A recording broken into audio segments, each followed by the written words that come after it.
I'm relatively new to the news industry, and since this is my first convention here in Denver, I thought it might be fun to give you an idea of what it's like to be able to walk around your first convention behind the scenes and see all the stuff people don't normally see.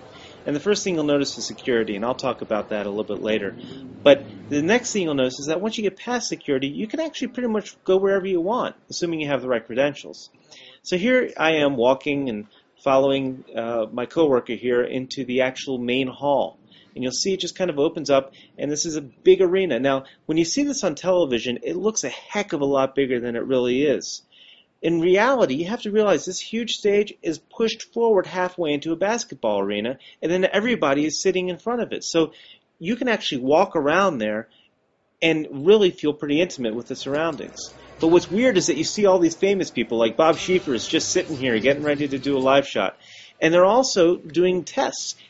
One thing you'll notice is that everything is rehearsed. So here they are going and testing all the cameras out to make sure they can get crowd shots and reactions. And it's kind of fun because people just stand around and take pictures of themselves on the Jumbotron.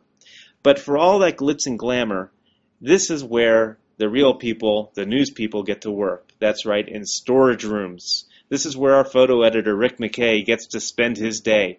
And if Rick wants to go out into the floor, he's got to walk through this door, behind this smelly dude here. And eventually, 10 minutes later, he ends up being able to walk out onto the floor. And frankly, let's be honest, this is really just a huge TV production. Once you actually get out here onto the floor, all you see are cameras, makeup, and tons of rehearsals. There's such a rigid time schedule for this entire thing that it's crazy. Everything that you see on television has been rehearsed at least twice before. And to give you an idea, here's a behind-the-scenes tour of the News Hour with Jim Lehrer. My cousin, Dick Ron here, works on the lighting crew. Actually, he's the head of lighting. And he was nice enough to show me that this is actually one of the main sets. Meet the Press did their broadcast from here this past Sunday. And this isn't on the floor. That was actually a TV screen of being on the floor. Here's Jim Lehrer getting ready to rehearse. Here you can listen.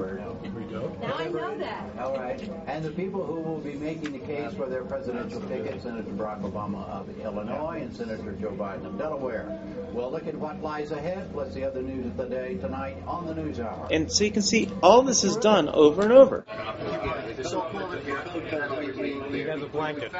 We cut blankets and we covered ourselves because we're freezing. Hunt Taylor. And I gave him a little pillow so he could sleep. So as you can see, all of this is basically rehearsed and rehearsed and rehearsed. And for all the glitz and glamour, for all the makeup and pretty people, this is where the real work is done, I think. And these are the people that do it. So stay tuned, and we'll come back with more behind the scenes at the national conventions in the next few days. So for Cox Newspapers, I'm Rafi Garoyan reporting from the 2008 Democrat National Convention.